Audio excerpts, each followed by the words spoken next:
Bonjour à tous, dans ce tuto je me propose de faire le point sur les ressources qui vous ont été fournies sur les heures complémentaires pour préciser les mécanismes mis en œuvre. Alors dans un premier temps, les heures complémentaires concernent les contrats à temps partiel, c'est-à-dire les contrats de travail dont le temps de travail est inférieur à la durée légale de 35 heures. Voilà, la loi prévoit un certain nombre d'heures minimales qui sont souvent modifiées dans les conventions collectives. Parfois également, il y a des conditions dans lesquelles on peut déroger à ce nombre d'heures minimales en fonction de la qualification de l'emploi. Par exemple, ça peut être un emploi étudiant et qui va permettre de déroger à ces nombres d'heures obligatoires qui est de 24 heures. Alors, le contrat de travail à temps partiel fait l'objet d'un contrat obligatoirement écrit et la durée minimale est donc de 24 heures, sauf dérogation dont je viens de parler. Lorsqu'un salarié à temps partiel fait des heures en plus de son contrat, en plus des heures prévues au contrat, eh bien, il n'a pas que des heures supplémentaires. C'est-à-dire les premières heures vont être appelées heures complémentaires. Et au-delà d'un certain seuil, ces heures sont considérées comme des heures supplémentaires. Alors, les heures complémentaires dans le loi sont rémunérées à 10%. Et au-delà, elles sont rémunérées à 25%. La réglementation nécessite quelques explications parce que ici, si on lit le texte, on vous dit le nombre d'heures complémentaires fixées au contrat ne peut pas dépasser 1/10 de la durée hebdomadaire ou mensuelle de travail prévue au contrat. Donc en fait, dans le contrat de travail, l'employeur doit définir comment il va calculer ces heures complémentaires. Alors par exemple ici, je vous ai proposé 20 heures, un contrat de 20, on va changer, puisqu'on va faire un minimum légal, 24 heures par semaine. L'employeur peut écrire dans le contrat que ces heures complémentaires seront limitées à 10% du temps hebdomadaire. Ça veut dire que dans ce cas-là, l'employeur pourra demander au salarié de faire 2h40 par semaine. Donc ça crée une contrainte assez importante et c'est pas la solution qui est souvent choisie par les employeurs. Dans le contrat de travail, ils vont choisir plutôt une limitation mensuelle, ce qui laisse de la souplesse pour les répartir dans les semaines du mois. Donc lorsqu'on retient la durée mensuelle, eh bien on va d'abord calculer la durée moyenne comme on a l'habitude de le faire, fois 52 divisé par 12. Et donc je vais faire le calcul. 24 heures. Donc 24 heures fois 52 divisé par 12 et ça donne 104 heures. Donc 104 heures, durée moyenne mensuelle, 10% d'heures complémentaires. Donc dans ces cas-là, les salariés pourront faire 10,4 heures complémentaires.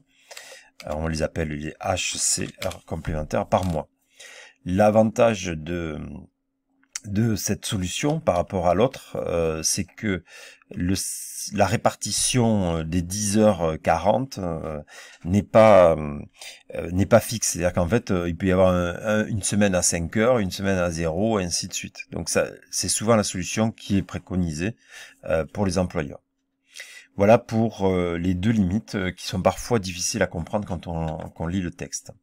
Alors cependant, il y a des secteurs d'activité qui permettent, lorsque la convention le précise, d'élever cette limite de 10%, à un tiers, à 33,33. Donc là, on se retrouve dans le même cas de figure, mais on voit bien que le nombre d'heures n'est pas du tout le même.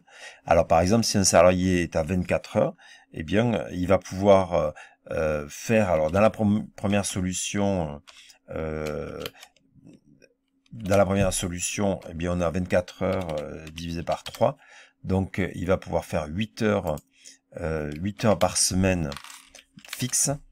Voilà, il peut pas faire plus. Et ou alors, on va faire comme tout à l'heure, calculer la durée moyenne de travail. Et donc, je vais la calculer. Donc, 24... Ah mais je l'avais déjà fait, fois 52, ça fait rien, je la refais. 104, on l'avait déjà traité.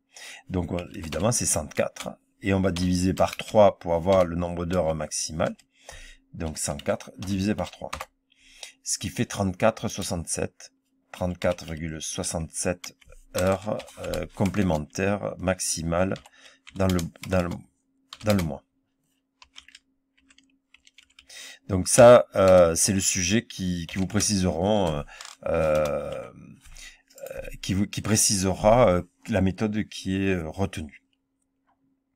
Voilà, donc vous avez compris le mécanisme. Pas voilà des heures rémunérées à 10% ou à 25%. Il y a des conditions. L'employeur doit prévenir 3 jours à l'avance le salarié quand il souhaite qu'il fasse des heures complémentaires.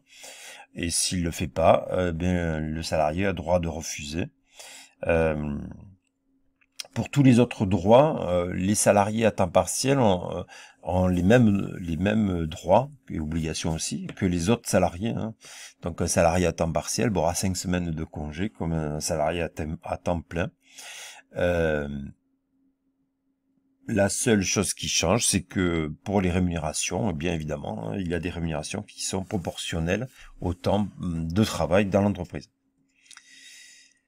Ensuite, on va parler des heures supplémentaires, structurelles. Ici, par exemple, nous avons un salarié qui travaille 39 heures sans récupération de ses heures en RTT. Donc chaque mois, on doit lui payer. Et pour éviter des fluctuations entre les mois, puisqu'il n'y a pas toujours le même nombre de semaines par mois, parfois il peut y en avoir plus ou moins en fonction des mois courts et mois longs, eh bien on va mensualiser ces heures supplémentaires. Alors sachant que les 35 heures sont déjà mensualisées par le mécanisme du salaire de base à 151,67 €, eh bien on va faire pareil pour les heures mensuelles structurelles. Donc qu'est-ce qu'on va faire? On va faire 4 heures fois chaque semaine. Le salarié travaille 4 heures de plus que la durée légale de 35 heures. Donc on va multiplier par 52, comme on l'a fait juste précédemment. Et puis on va calculer. Donc ça fait 17h33. Alors ce salarié, qui a un salaire de base de 1500, eh bien il aura des heures structurelles de 17h33 qu'il va pouvoir noter sur cette ligne-là. La majoration, le taux horaire est majoré de 25%. Donc on va faire 9,89 fois 1,25 et ça donne 12,37. Et il suffit de multiplier pour connaître la rémunération tous les mois dévolue à ces heures supplémentaires. Voilà pour les heures supplémentaires structurelles qu'il convenait de voir. Voilà, le cours est maintenant terminé et je vais vous donner des indications pour les exercices. Merci.